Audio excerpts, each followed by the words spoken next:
حضرت ابو ہریرہ رضی اللہ عنہ نے نبی اکرم صلی اللہ علیہ وسلم سے روایت کی کہ آپ صلی اللہ علیہ وسلم نے فرمایا، اللہ تبارک و تعالیٰ کے کچھ فرشتے ہیں جو اللہ کی زمین میں چکر لگاتے رہتے ہیں۔ وہ اللہ کے ذکر کی مجلسیں تلاش کرتے ہیں۔ جب وہ کوئی ایسی مجلس پاتے ہیں جس میں اللہ کا ذکر ہوتا ہے تو ان کے ساتھ بیٹھ جاتے ہیں۔ وہ ایک دوسرے کو اپنے پروں سے اس طرح ڈھانپ لیتے ہیں کہ اپنے اور دنیا کے آسمان کے درمیان کی وسعت کو بھر دیتے ہیں۔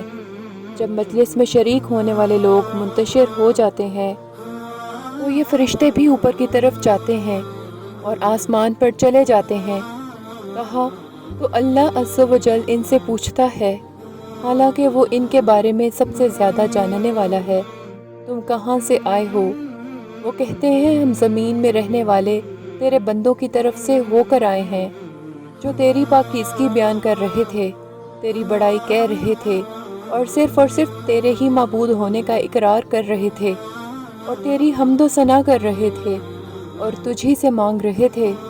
فرمایا، وہ مجھ سے کیا مانگ رہے تھے؟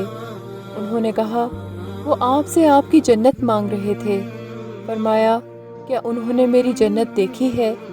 انہوں نے کہا، پروردگار، انہوں نے نہیں دیکھی۔ فرمایا، اگر انہوں نے میری جنت دیکھی ہوتی تو کیا ہوتا؟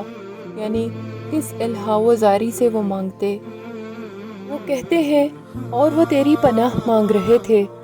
فرمایا، وہ کس چیز سے میری پناہ مانگ رہے تھے؟ انہوں نے کہا، تیری آگ یعنی جہنم سے اے رب۔ فرمایا، کیا انہوں نے میری آگ یعنی جہنم دیکھی ہے؟ انہوں نے کہا، اے رب، نہیں دیکھی۔ فرمایا، اگر وہ میری جہنم دیکھ لیتے تو ان کا کیا حال ہوتا؟ وہ کہتے ہیں، وہ تجھ سے گناہوں کی بخشش مانگ رہے تھے۔ تو وہ فرماتا ہے، میں نے ان کے گناہ بخش دیے اور انہوں نے جو مانگا میں نے انہیں عطا کر دیا، اور انہوں نے جس سے پناہ مانگی میں نے انہیں پناہ دے دی۔